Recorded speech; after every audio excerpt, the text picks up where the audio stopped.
Hi, I'm Kai Sterling. I'm a servicing engineer at SEW and I'm currently doing my level 3 mechanical engineering apprenticeship. Hi, I'm Ellis, a service engineer at SEW and I've recently completed my level 3 mechanical engineering.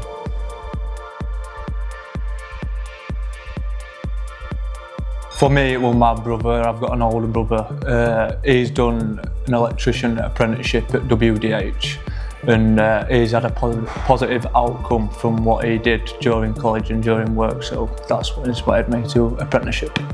For me, from a young age, I've always been with bikes, scooters, whatnot, always hands-on mechanical, fixing myself, always helping my dad with his work. So it's something I've naturally just been into all my life.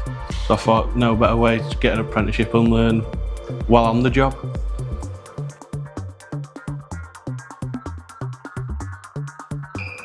I was just at college. I'd just left school and it was my first year at college doing my level 2 engineering, and they prompted me forward to SEW when they found out there were apprenticeships going there, so that's how I found out about apprenticeship at SEW.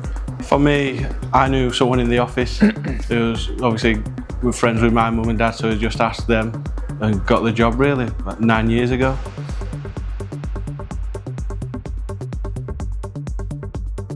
For me, it was being more hands-on. I feel like I learn better being more hands-on than being sat in a classroom. So that's the main reason I wanted to do the apprenticeship at SEW. It's similar to me. I never really enjoyed sat in a classroom. I found it too boring. So at least with this, you're learning one day in a classroom, but you learn so much more on the field doing the actual job itself.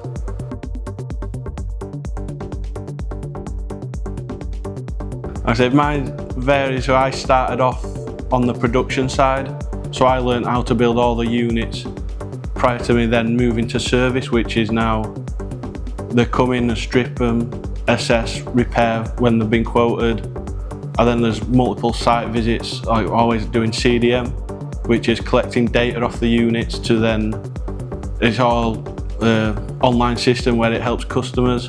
I've just started doing something called App Predict, what we do, which is vibration analysis and monitoring of the units, which that I've just picked up and started doing that this year. Mine's very different to him. I'm not off, but I do go out on site, but not as much as Ellis. Obviously, he's got more experience, but mainly I'd be in the workshop. If I do go out, it's doing CDM with Ellis.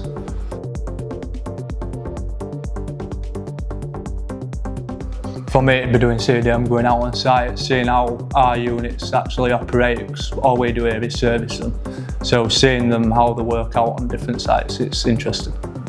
It's pretty similar to here. I've got to experience, you travel the UK, see all different sites, big sites. This week I've been at Amazon. There's Coca-Cola that I know very well. It's like you see the production.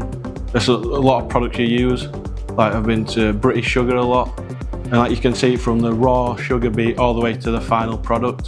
So it's a good insight every day. You're learning something new every day.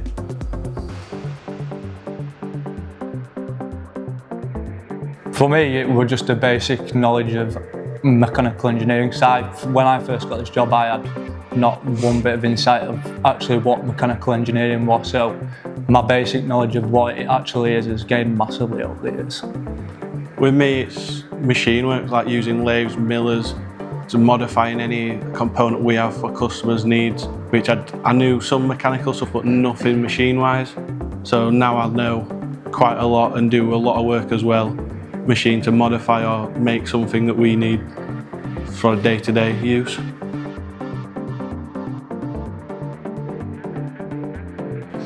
For me, it wasn't so much balancing. I just thought the more I got done at college, when I was on my day release on a Tuesday, I thought the more I get done at college, the less I would have to do at home. But any time I've had work to do outside of college, work have always been like available and let me use computer rooms here, and so whatever I've not been able to complete, I've completed during work. For me, I used to have one day a week where I'd go into the computer room, do any college work that's needed, any with job reports that I've took photos on the shop floor, would type up and yeah, just type it up, make sure completers work here, and then the assessor comes in every 3 months, is it? Yes. So I think just go through as what we've done with him then, and then just each step seeing where we are and what we need to do next. For me, I've colleagues mainly, because you come into work and it's like if you're ever struggling, they're always there. You can ask them questions, and if you're asking questions, then you're always learning. So colleagues have helped me massively through my apprenticeship. Let's say the department's got people from vast backgrounds with pumps that's been working on trains. So any non-SEW product that comes in, you can always ask a colleague that might have been in that field, and it's easier to you understand and learn it, which is quite good. So it's just colleagues mainly.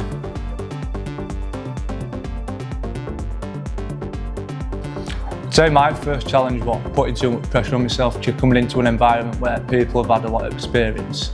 And you're trying to mentally thinking, well, I should be where they're at, but an apprenticeship, you are learning on the job, so maybe not put too much pressure on yourself during your first couple of years.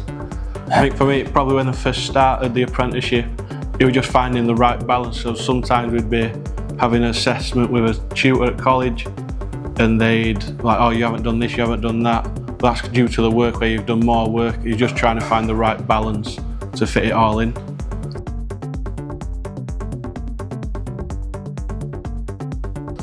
I think mine will be still to come is getting my level 3 engineering certificate and becoming a fully qualified engineer. It's still to come, but yeah, I think that'll be the most rewarding.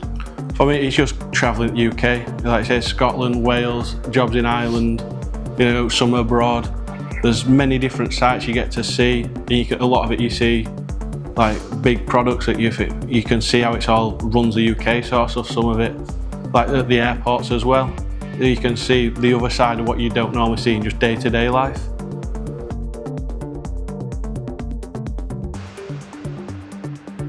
I feel like for me, maybe just getting more stuck into actually what engineering is, because I know it's like a widespread of not just what we do here, there's all different types of engineering, so maybe getting the basic knowledge of what we do here, and then when we go out on site, seeing how they operate, and maybe just seeing what happens further down the line after my apprenticeship's finished. For me, like you say, I started off on the lines learning one thing. I've gone to learn every gearbox we do in this factory, to then progress into the service, which is another side. Then hopefully with all this knowledge I could progress further into an office or management role, or even as a rep out on the road. So with knowledge gained in here will help me out there.